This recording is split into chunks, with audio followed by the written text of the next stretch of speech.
Hi friends, என்ன phone நம்மகிட்ட service வந்திருக்குன்னு பார்த்தீங்கன்னா OnePlus 11R சல்லியாக நொறுங்கி தான் நம்மகிட்ட வந்திருக்கு. இதுக்கு ஃப்ரேமு, பேக் டோர், டிஸ்பிளே எல்லாமே ஒரிஜினல் போட்டு எனக்கு ரீப்ளேஸ் பண்ணி கொடுங்க அப்படின்னு சொல்லி கஸ்டமர் நமக்கு கொரியர் போட்டுட்ருக்காங்க.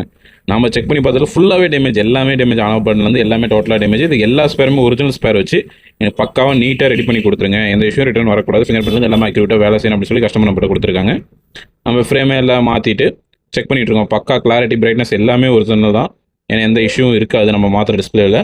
நான் உங்களுக்கு என்ன டிஸ்பிளே, பழைய டிஸ்பிளே ஒரிஜினல் டிஸ்பிளே கம்பேர் பண்ணி கூட உங்களுக்கு காட்டுறேன். இது மாதிரி உங்ககிட்ட ஏதாவது கம்ப்ளைண்ட் ஃபோன் இருக்கா சரி பண்ணணும்னு நினச்சிங்கன்னா ஸ்க்ரீனில் இருக்கிற நம்பரை நீங்கள் கனெக்ட் பண்ணி உங்கள் மொபைலில் சர்வீஸ் பண்ணிக்கலாம். நம்ம ஷாப்போட அட்ரஸ் டீடைல்ஸ் ரெண்டுமே ஸ்க்ரீனில் இருக்கிற வாட்ஸ்அப் பண்ணிங்கன்னா கூட உங்களுக்கு வந்துடும். பார்த்தீங்கன்னா தெரியும், அது ஆல்ரெடி கஸ்டமர் இது 11 பிரிச்ச டிஸ்பிளே, இது வந்து ஒரிஜினல் டிஸ்பிளே சேஞ்ச் பண்ணுற போகிற டிஸ்பிளே.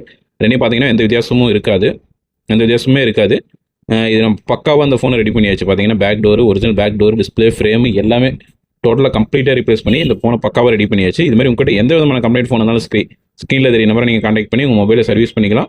நம்ம ஷாப்போட அட்ரஸ் டீடைல்ஸ் ரெண்டுமே ப்ரொஃபைலில் பின் பண்ணிக்க, செக் பண்ணி பாருங்கள். லோ ப்ரைஸில் உங்களுக்கு ஒரிஜினல் டிஸ்பிளே மாற்றணும் அப்படின்னு நினச்சிங்கன்னா தாராளமாக நீங்கள் கான்டாக்ட் பண்ணி உங்கள் மொபைலை சர்வீஸ்